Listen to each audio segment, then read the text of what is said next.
भगवते वासुदेवाय नमः। तेरी लीला सबसे न्यारी न्यारी। कंडू मुनि का चरित्र और मुनि पर भगवान पुरुषोत्तम की कृपा।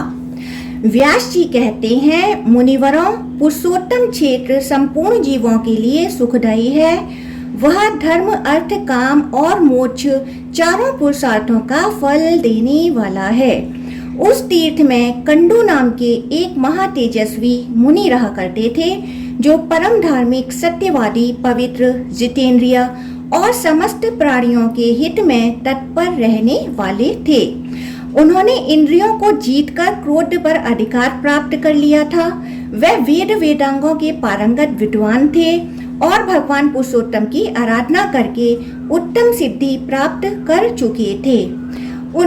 उनके सिवा और भी बहुत से मुनि वहां उत्तम व्रत का पालन करते हुए सिद्ध हो चुके हैं। मुनियों ने पूछा, साधु शिरोमणे, कंडू कौन थे और उन्होंने किस प्रकार वहां परम गति प्राप्त की? हम उनका चरित्र सुनना चाहते हैं, बताइए। व्यास जी बोले, मुनीश्वरों, कंडू मुनि की कथा बड़ी मनोहर है। मैं संक्षेप से ही कहूँगा, सुनो। गोमती नदी के परम मनोरम एकांत तट पर, जहाँ कंद, मूल, फल, समिधा, पुष्प और कुश आदि की अधिकता थी, कंडू मुनि का आश्रम था। वहाँ सभी ऋतुओं की फल और फूल सुलभ थे। केलों का उद्यान उस आश्रम की शोभा बढ़ा रहा था। वहाँ कंडू मुनि ने व्रत, उपवास, नियम, स्नान, मौन और संयम आदि के द्वारा बड़ी भारी एवं अत्यंत अद्भुत तपस्या की। वह ग्रीष्म ऋतु में पंचाग्नि ताप सहते, वर्षा में खुले वेदी पर सोते और हेमंत ऋतु में भीगे वस्त्र धारण करके कठोर तपस्या करते थे। मुनि की तपस्या का बढ़ता हुआ प्रभाव देख देवता, गंधर्व, सिद्ध और विद्याधरों को बड़ा विस्मय हुआ। वह कहने लगे, इनका महान धैर्य अद्भुत है। इनकी कठोर तपस्या नितांत आश्चर्यजनक है। उन्हें तपस्या में स्थित देख इंद्र सहित संपूर्ण देवता उनके भय से व्याकुल हो आपस में परामर्श करने लगे। वह उनकी तपस्या में विघ्न डालना चाहते थे। तिरुभुवन के स्वामी इंद्र देवताओं का अभिप्राय जानकर एक सुंदरी अप्सरा से बोले, ब्रह्मलोचे, तुम शीघ्र कंडू मुनि के आश्रम पर जाओ। मुनि वहाँ तपस्या करते हैं। उनकी तपस्या में विघ्न डालने के लिए ही तुम्हें भेजा जाता है। सुंदरी, तुम शीघ्र ही उनके चित्त में क्षोभ उत्पन्न कर दो। ब्रह्मलोचा बोली, सुरश्रेष्ठ, मैं सदा आपकी आज्ञा का पालन करती हूँ, किंतु इस कार्य में मेरे जीवन का ही संदेह है। मैं मुनिवर कंडू से बहुत डरती हूँ। वह ब्रह्मचर्य व्रत के पालन में स्थित हैं, अत्यंत उग्र हैं। उनकी तपस्या बहुत तीव्र है। वह अग्नि और सूर्य के समान तेजस्वी हैं। मुझे अपनी तपस्या में विघ्न डालने आई हुई जानकर परम तेजस्वी कंडू मुनि कुपित हो उठेंगे और दुस्सह शाप दे देंगे। यह सुनकर इंद्र ने कहा, सुंदरी, मैं कामदेव, ऋतुराज वसंत और दक्षिण समीर को तुम्हारे सहायता में देता हूँ। इन सब के साथ उस स्थान पर जाओ, वहाँ वे महामुनि रहते हैं। इंद्र का यह कथन सुनकर मनोहर नेत्रों वाली ब्रह्मलोचा कामदेव आदि के साथ आकाश मार्ग से कंडू मुनि के आश्रम पर गईं। वहां पहुंचकर उसने एक बहुत सुंदर वन देखा। तीव्र तपस्या में लगे हुए पाप रहित मुनिवर कंडू भी आश्रम पर ही दिखाई दिए। ब्रह्मलोचा और कामदेव आदि ने देखा, वह वन नंदन वन के समान रमणीय था। सभी ऋतुओं में विकसित होने वाले सुंदर पुष्प उसकी शोभा बढ़ा रहे थे। नाना प्रकार के पक्षी वृक्षों पर बैठकर अपने श्रवण सुखद कलवरों से उस वन को मुखरित कर रहे थे। अप्सरा ने क्रमशः संपूर्ण वन का निरीक्षण किया। उस परम अद्भुत मनोहर कानन की शोभा देख उसके नेत्र आश्चर्यचकित हो उठे। उसने वायु, कामदेव और वसंत से कहा, अब आप लोग पृथक पृथक मेरी सहायता करें। उन्होंने बहुत अच्छा कहकर स्वीकृति दे दी। तब ब्रह्मलोचा बोली, अब मैं मुनि के पास जाऊंगी, जो इंद्रिय रूपी अश्वों से जुटे हुए देह रूपी रथ के सारथी बने हुए हैं। उन्हें आज काम बाण से आहत करके ऐसी दशा को पहुंचा दूंगी कि मन रूपी बागडोर उनके काबू से बाहर हो जाएगी। इस प्रकार उन्हें मैं अयोग्य सारथी सिद्ध कर दिखाऊंगी। यूं कहकर वह उस स्थान की ओर चल दी जहां मुनि निवास करते थे। मुनि की तपस्या के प्रभाव से वहां के हिंसक जीव भी शांत हो गए थे। नदी के तट पर जहां कोयल की मीठी तान सुनाई देती थी, वह ठहर गई। थोड़ी देर तक तो वह खड़ी रही, फिर उसने संगीत छेड़ दिया। इसी समय वसंत ने भी अपना पराक्रम दिखाया। समय नहीं होने पर भी समस्त कानन में मधु ऋतु की मनोहर शोभा छा गई। कोकिल की काकली से माधुर्य की वर्षा होने लगी। मलय वायु मनोहर सुगंध लिए मंद मंद गति से बहने लगी और छोटे बड़े सभी वृक्षों के पवित्र पुष्प धीरे धीरे भूतल पर गिरने लगे। काम ने अपनी फूलों का बाण संभाला और मुनि के समीप जाकर उनके मन को विचलित कर दिया। संगीत की मधुर ध्वनि सुनकर मुनि के मन में बड़ा आश्चर्य हुआ। वे कामबाण से अत्यंत पीड़ित हो जहाँ सुंदरी अप्सरा गीत गा रही थीं, गए। मुनि ने अप्सरा को देखा और अप्सरा ने भी मुनि पर दृष्टिपात किया। उनके नेत्र आश्चर्य से खिल गए। चादर खिसक कर गिर पड़ी। मुनि के मन में विकलता छा गई। उनके शरीर में रोमांच हो आया। वह पूछने लगे, सुंदरी तुम कौन हो, किसकी हो? तुम्हारी मुस्कान बड़ी मनोहर है। शुभ्रू तुम मेरे मन को मोह लेती हो। सुमध्य में अपना सच्चा परिचय दो। ब्रह्मलोचा बोली, मुनि मैं आपकी सेविका हूँ और फूल लेने के लिए यहाँ आई हूँ। शीघ्र आज्ञा दीजिए, मैं आपकी क्या सेवा करूँ? अप्सरा की यह बात सुनकर मुनि का धैर्य छूट गया। उन्होंने मोहित होकर उसका हाथ पकड़ लिया और उसे साथ लेकर अपने आश्रम में प्रवेश किया। यह देख कामदेव वायु और वसंत कृतकृत्य हो जैसे आए थे उसी प्रकार स्वर्ग को लौट गए। वहां पहुंचकर उन्होंने इंद्र से ब्रह्मलोचा और मुनि की सारी चेष्टा कह सुनाई। सुनकर इंद्र और संपूर्ण देवताओं का चित्त प्रसन्न हो गया। कंडू ने अप्सरा के साथ आश्रम में प्रवेश करते ही अपना रूप कामदेव के समान मनोहर एवं तरुण बना लिया। दिव्य वस्त्र और आभूषण धारण कर लिए। देखने में उनकी अवस्था 16 वर्षों की जान पड़ती थी। मुनि की वह शक्ति देखकर ब्रह्मलोचा को बड़ा आश्चर्य हुआ। अहो, इनकी तप शक्ति अद्भुत है। यूं कहकर वह बहुत प्रसन्न हुई। कंडो मुनि स्नान, संध्या, जप, होम, स्वाध्याय, देव पूजन, व्रत, उपवास, नियम और ध्यान सब छोड़कर रात दिन उसी के साथ विहार करने लगे। इसी में वे आनंद मानते थे। उनका हृदय कामदेव के वशीभूत हो गया था, अतः वे अपनी तपस्या की हानि नहीं समझ पाते थे। इस प्रकार कंडू मुनि उसके साथ सांसारिक विषय भोग में आसक्त हो 100 से कुछ अधिक वर्षों तक मंदराचल की गुफा में पड़े रहे। एक दिन ब्रह्मलोचा ने महाभाग कंडू मुनि से कहा, ब्राह्मण अब मैं स्वर्ग में जाना चाहती हूँ, आप प्रसन्न होकर मुझे जाने की आज्ञा दें। मुनि का मन तो उसी में आसक्त हो रहा था। उसके इस प्रकार पूछने पर वह बोले, कल्याणी कुछ दिन और ठहरो। तब उसने पुनः 100 वर्षों से कुछ अधिक काल तक उन कंडू मुनि के साथ विषय भोगा। तदंतर उसने पुनः जाने की आज्ञा मांगी, किंतु मुनि ने स्वीकार नहीं किया, अतः उसे लगभग 200 वर्षों तक और ठहरना पड़ा। वह जब जब उन देवलोक में जाने की आज्ञा मांगती, तब तब वह उसे यही उत्तर देते, कुछ दिन और ठहरो। ब्रह्मलोचा एक तो मुनि के शाप से डरती थी, दूसरे उसमें दक्षिणा नायिका की स्वाभाविक उदारता थी और तीसरे वह प्रणय भंग की पीड़ा को जानती थी, इसलिए मुनि को छोड़ ना सकी। महर्षि कामभोग में आसक्त हो दिन रात उसके साथ रमण करते रहे, किंतु तृप्ति ना हुई। उसके प्रति नित्य नूतन प्रेम बढ़ता गया। एक दिन कंडू मुनि बड़े उतावली के साथ आश्रम से बाहर जाने लगे। अप्सरा ने पूछा, कहाँ चले? मुनि ने उत्तर दिया, सुबह दिन बीत चला है, संध्या उपासना कर लूं, नहीं तो कर्म का लोप हो जाएगा। ब्रह्मलोचा को बड़ी प्रसन्नता हुई। उसने हंसकर पूछा, सब धर्मों के ज्ञाता महात्मा जी, क्या आज ही आपका दिन बीता है? आपकी यह बात सुनकर किसको आश्चर्य न होगा? मुनि बोले, कल्याणी अभी प्रातः काल ही तो तुम इस नदी के सुंदर तट पर आई हो। उसी समय मैंने तुम्हें देखा, परिचय पूछा और तुम मेरे साथ आश्रम में आई। अब वह दिन बीता है और यह संध्या का समय उपस्थित हुआ है, फिर यह परिहास किस लिए? सच्ची बात बताओ। ब्रह्मलोचा ने कहा, ब्राह्मण यह ठीक है कि मैं प्रातः काल ही आई थी, इसमें तनिक भी मिथ्या नहीं है, किंतु आज तब से सैकड़ों वर्ष बीत गए। यह सुनकर मुनि को बड़ा भय हुआ। उन्होंने विशाल नेत्रों वाली अप्सरा से पूछा, भीरू बताओ तो सही, तुम्हारे साथ निरंतर रमण करते हुए अब तक मेरा कितना समय बीता है?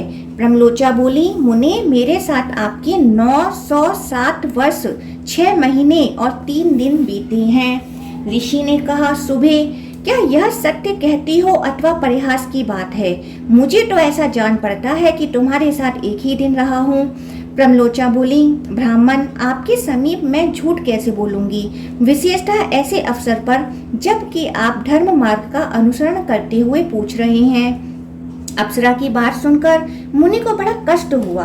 वह स्वयं ही अपनी निंदा करते हुए बोले, हाय, मुझे दुराचारी को धिक्कार है। हाय, मेरी तपस्या नष्ट हो गई। ब्रह्मा वेताओं का जो धन है वह चला गया और मेरा विवेक भी छिन गया। जान पड़ता है मनुष्यों को मोह में डालने के लिए ही किसी ने युवती नारी की सृष्टि की है। मुझे तो अपने मन को जीतकर क्षुधा, पिपासा, रोग, देश और जरा मृत्यु, इन 6 उर्मियों से अतीत पर ब्रह्मा का ज्ञान प्राप्त करना चाहिए। इसके विपरीत जिसने मेरी ऐसी दुर्गति की है उस काम रूपी महान ग्रह को धिक्कार है। यह काम नरक ग्राम में ले जाने वाला मार्ग है। इसने आज मेरे संपूर्ण वेदों के स्वाध्याय, व्रत और समस्त साधनों पर पानी फेर दिया। इस प्रकार स्वयं ही अपनी निंदा करके वह धर्म के ज्ञाता मुनि पास ही बैठी हुई उस अप्सरा से बोले, पापिनी, तेरी जहाँ इच्छा हो चली जा। तुझे जो करना था उसे तूने पूरा कर लिया। मैं तुझे अपने क्रोध की प्रचंड आग से जो भस्म नहीं करता, इसमें एक कारण है। सत्पुरुषों की मैत्री 7 पग एक साथ चलने से ही हो जाती है। मैं तो तेरे साथ चिरकाल तक निवास कर चुका हूँ, अथवा तेरा क्या दोष है, तेरी क्या हानि करूं? सारा दोष तो मेरा ही है, क्योंकि मैं ही ऐसा अजितेंद्रिय निकला।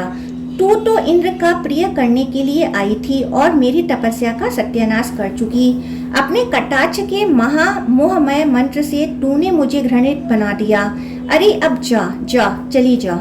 इस प्रकार मुनिवर कंडू ने जब क्रोध पूर्वक उसे फटकारा, तब वह कांपती हुई आश्रम से बाहर निकली और आकाश मार्ग से जाने लगी।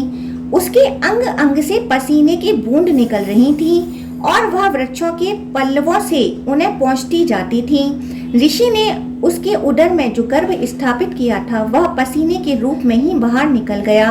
वृक्षों ने उन स्वेद बिंदुओं को ग्रहण किया और वायु ने इन सबको एकत्रित करके एक गर्भ का रूप दे दिया।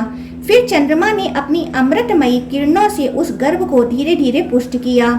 उससे मारिसा नाम की कन्या उत्पन्न हुई, जो वृक्षों की पुत्री कहलाई। उसके नेत्र बड़े मनोहर थे। वही प्राचेत्सो की पत्नी और दक्ष की जननी हुई।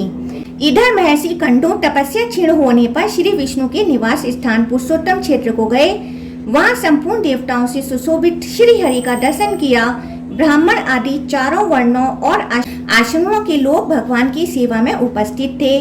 पुरुषोत्तम क्षेत्र और भगवान पुरुषोत्तम का दर्शन करके मुनि ने अपने कृतकृत्य माना और वहां अपनी दोनों बाहें ऊपर उठाकर एकाग्र चित्त से ब्रह्मा पार स्रोत का जप करते हुए वे भगवान की आराधना करने लगे। मुनि बोले, व्यास जी, हम परम कल्याण में ब्रह्मा पार स्रोत को श्रवण करना चाहते हैं, जिसका जप करते हुए कंडू मुनि ने भगवान विष्णु की आराधना की थी। व्यास जी ने कहा, भगवान विष्णु सबके परम पार अंतिम प्राप्य हैं। वे अपार भवसागर से पार उतारने वाले पर शब्दवाच्य आकाश आदि पंच महाभूतों से परे और परमात्मा स्वरूप हैं। वेदों की भी पहुंच से परे होने के कारण उन्हें ब्रह्मा पार कहते हैं। वे दूसरों के लिए पार स्वरूप हैं। उन्हें पाकर सब प्राणी सदा के लिए पार हो जाते हैं।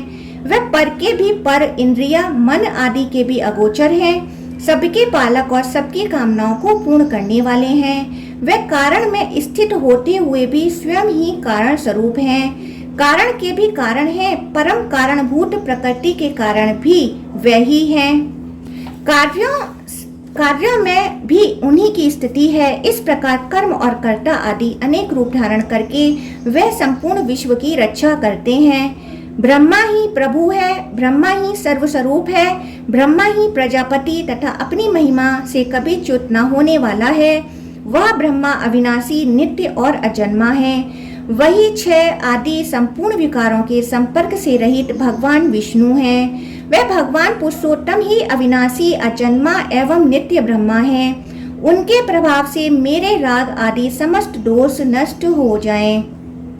मुनि के उस ब्रह्मा पार स्रोत का जप सुनकर और उनकी सुदृढ़ पराभक्ति को जानकर भक्त वत्सल भगवान पुरुषोत्तम बड़े प्रसन्न हुए और उनके पास जाकर बोले, मुने, तुम्हारे मन में जो अभिलाषा हो उसे कहो, मैं तुम्हें वर देने के लिए आया हूँ। सुव्रत, कोई वर मांगो।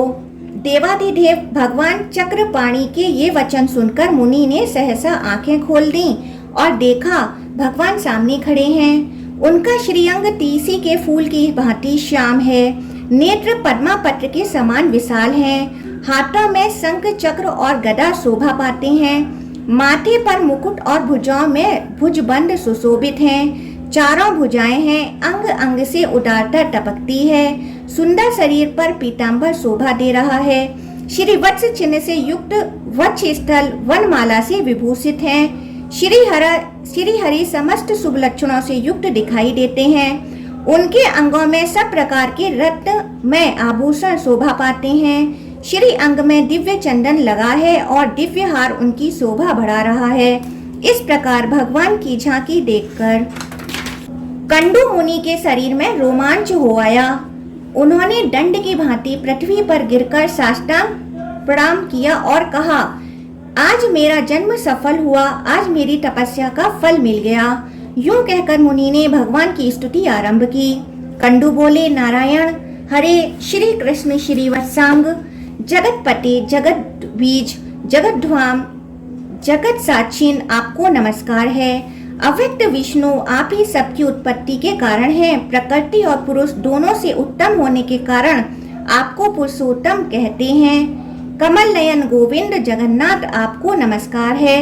आप हिरण्यगर्भ, लक्ष्मीपति, पद्मानाभ और सनातन पुरुष हैं। यह पृथ्वी आपके गर्भ में है। आप ध्रुव और ईश्वर हैं। ऋषिकेश, आपको नमस्कार है। आप अनादि, अनंत और अजय हैं। विजय पुरुषों में श्रेष्ठ, आपकी जय हो। श्री कृष्ण, आप अजित और अखंड हैं। श्रीनिवास, आपको नमस्कार है। आप ही बादल, धूम, वर्षा और गर्मी करने वाले हैं। आपका पार पाना कठिन है। आप बड़ी कठिनाई से प्राप्त होते हैं। दुख और पीड़ाओं का नाश करने वाले हरे, जल में शयन करने वाले नारायण, आपको नमस्कार है। अव्यक्त परमेश्वर, आप संपूर्ण भूतों के पालक और ईश्वर हैं। भौतिक तत्वों से आप कभी क्षुब्ध होने वाले नहीं हैं। संपूर्ण प्राणी आप में ही निवास करते हैं। आप सब भूतों के आत्मा हैं। संपूर्ण भूत आपके गर्भ में स्थित हैं। आपको नमस्कार है। आप यज्ञ, यज्वा, यज्ञधर, यज्ञधाता और अभय देने वाले हैं। यज्ञ आपके गर्भ में स्थित हैं। आपका श्रीअंग सुवर्ण के समान कांतिमान है। पृश्चिगर्भ, आपको नमस्कार है। आप क्षेत्रज्ञ, क्षेत्रपालक, क्षेत्री, क्षेत्रहंता, क्षेत्रकर्ता, जितेंद्रिय, क्षेत्रात्मा, क्षेत्र रहित और क्षेत्र के सृष्टा हैं। आपको नमस्कार है। गुणालय, गुणावास, गुणाश्रय, गुणावह, गुणोभोक्ता, गुणाराम और गुण त्यागी, ये सब आपके ही नाम हैं। आपको नमस्कार है।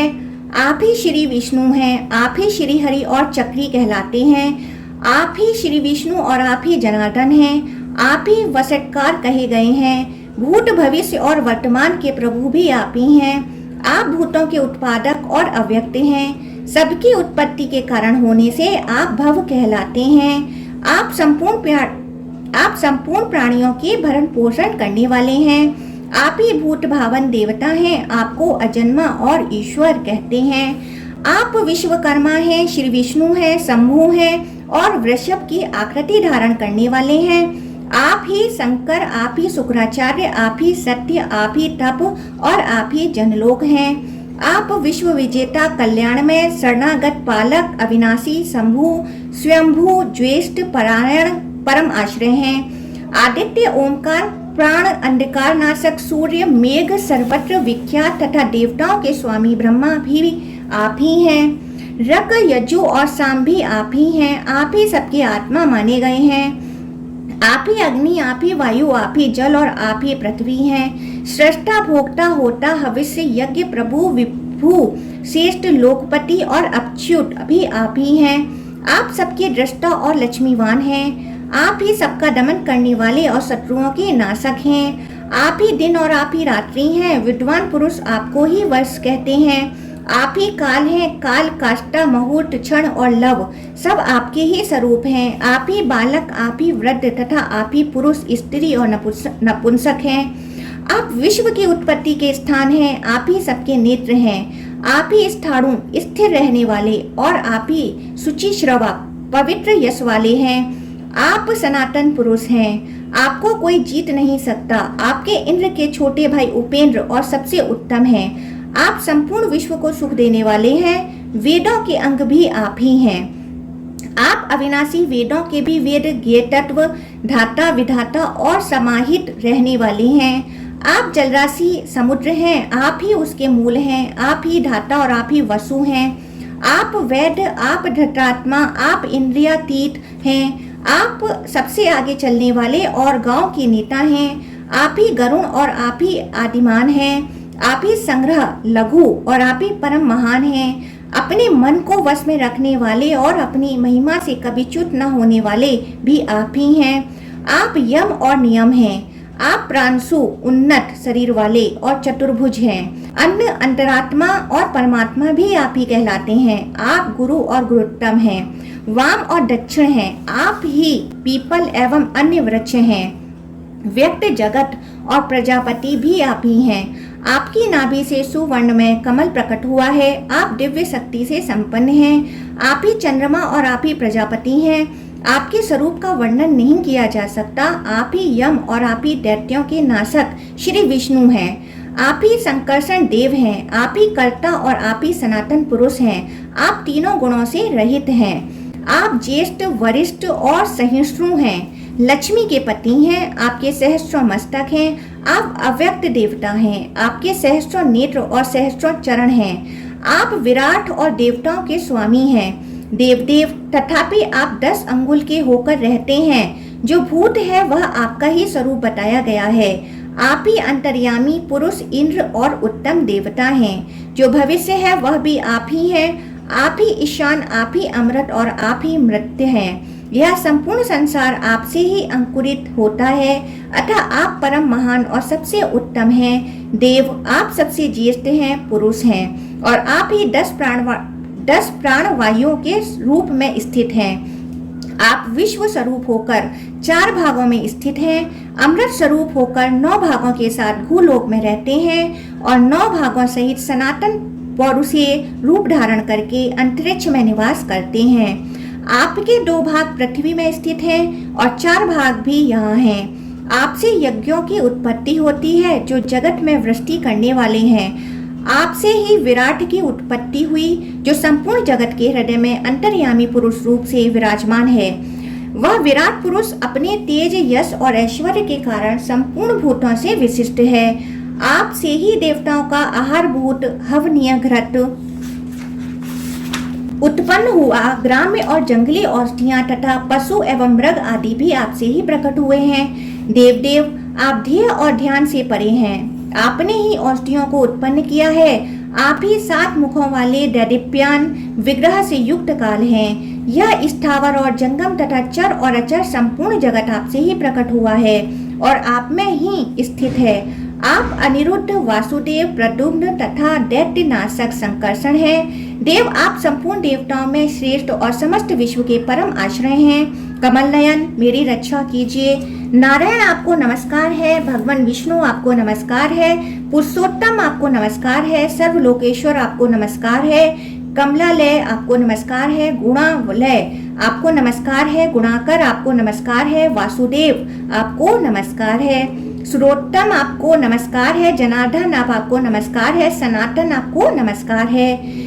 योगी गम्य परमेश्वर, आपको नमस्कार है। योग के आश्रय स्थान, आपको नमस्कार है। गौपति, श्रीपति, मरुत्पति, श्री विष्णु, आपको नमस्कार है। जगतपति, आप जगत को उत्पन्न करने वाले और ज्ञानियों के स्वामी हैं। आपको नमस्कार है।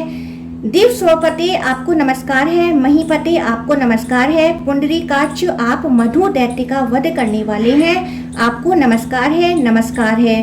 कैटभ को मारने वाले नारायण आपको नमस्कार है। सुब्रह्मण्य आपको नमस्कार है। पीठ पर वेदों को धारण करने वाले महामत्स्य स्वरूप अच्युत आपको नमस्कार है। आप समुद्र के जल को मत डालने वाले और लक्ष्मी को आनंद देने वाले हैं, आपको नमस्कार है। विशाल नासिका वाले अश्वमुख भगवान हयग्रीव महापुरुष विग्रह आप मधु और कैटभ का नाश करने वाले हैं, आपको नमस्कार है। प्रभु आप पृथ्वी को ऊपर उठाने के लिए विशाल कच्छप का शरीर धारण करने वाले हैं। आपने अपनी पीठ पर मंदराचल को धारण किया था। महाक्रोम स्वरूप आप भगवान को नमस्कार है। पृथ्वी का उद्धार करने वाले महावाराह को नमस्कार है। भगवान आपने ही पहले पहल वराह रूप धारण किया था, अतः आप आदि वराह कहलाते हैं। आप विश्व रूप और विधाता हैं, आपको नमस्कार है। आप अनंत सूक्ष्म मुख्य श्रेष्ठ परमाणु स्वरूप तथा योगी गम्य हैं, आपको नमस्कार है। जो परम कारण प्रकृति के भी कारण हैं, योगेश्वर मंडल के आश्रय स्थान हैं, जिनके स्वरूप का ज्ञान होना अत्यंत कठिन है। जो क्षीर सागर के भीतर निवास करने वाले महान सर्प शेषनाग की सुंदर शैया पर शयन करते हैं तथा जिनके कानों में सुवर्ण एवं रत्नों के बने हुए दिव्य कुंडल झिलमिलाते रहते हैं, उन आप भगवान विष्णु को नमस्कार है। कंडू मुनि के इस प्रकार स्तुति करने पर भगवान विष्णु ने प्रसन्न होकर कहा, मुनि श्रेष्ठ, तुम मुझसे जो कुछ पाना चाहते हो उसे शीघ्र कहो। कंडू बोले, जगन्नाथ, यह संसार अत्यंत दुस्तर और रोमांचकारी है। इसमें दुखों की ही अधिकता है। यह अनित्य और केले के पत्ते की भांति सारहीन है। इसमें ना कहीं आश्रय है ना अवलंब। यह जल के बुलबुलों की भांति चंचल है। इसमें सब प्रकार के उपद्रव भरे हुए हैं। यह दुस्तर होने के साथ ही अत्यंत भयानक है। मैं आपकी माया से मोहित होकर चिरकाल से इस संसार में भटक रहा हूँ, किंतु कहीं भी शांति नहीं पाता। मेरा मन विषयों में आसक्त है। देवेश, इस संसार के भय से पीड़ित होकर आज मैं आपकी शरण में आया हूँ। श्री कृष्ण, आप इस भवसागर से मेरा उद्धार कीजिए। सुरश्रेष्ठ, मैं आपकी कृपा से आपके ही सनातन परम पद को प्राप्त करना चाहता हूँ, जहाँ जाने से फिर इस संसार में नहीं आना पड़ता। श्री भगवान बोले, मुनि श्रेष्ठ, तुम मेरे भक्त हो, सदा मेरी ही आराधना करते रहो। तुम्हें मेरे प्रसाद से अभीष्ट मोक्ष पद की प्राप्ति होगी। विप्रवर, मेरे भक्त क्षत्रिय, वैश्य, स्त्री, शूद्र तथा अंत्यज भी परम सिद्धि को प्राप्त होते हैं। फिर तुम जैसे तपोनिष्ठ ब्राह्मण की तो बात ही क्या है। चांडाल भी यदि उत्तम श्रद्धा से युक्त एवं मेरा भक्त हो तो उसे अभीष्ट सिद्धि प्राप्त होती है। फिर औरों की तो चर्चा ही क्या है। व्यास जी कहते हैं, यूं कहकर भक्त वत्सल भगवान विष्णु वहीं अंतर्धान हो गए। उनके चले जाने पर मुनिवर कंडू बहुत प्रसन्न हुए और समस्त कामनाओं का त्याग करके स्वस्थ चित्त हो गए। समस्त इंद्रियों को वश में करके ममता और अहंकार से रहित हो एकाग्र चित्त से भगवान पुरुषोत्तम का ध्यान करने लगे। भगवान के निर्लेप, निर्गुण, शांत और सन्मात्र स्वरूप का चिंतन करते हुए उन्होंने दुर्लभ मोक्ष प्राप्त कर लिया। तो महात्मा कंडू की कथा को पढ़ता अथवा सुनता है, वह सब पापों से मुक्त हो स्वर्गलोक में जाता है। मुनिवरों, इस प्रकार मैंने इस कर्म भूमि तथा मोक्षदायक पुरुषोत्तम क्षेत्र का वर्णन किया, जहाँ साक्षात भगवान पुरुषोत्तम निवास करते हैं। जो मनुष्य संसार जनित दुखों का नाश और मोक्ष प्रदान करने वाले वरदायक भगवान श्री पुरुषोत्तम का भक्ति पूर्वक दर्शन, स्तवन और ध्यान करते हैं, वे समस्त दोषों से मुक्त हो भगवान के अविनाशी धाम में जाते हैं। ओम नमो भगवते वासुदेवाय।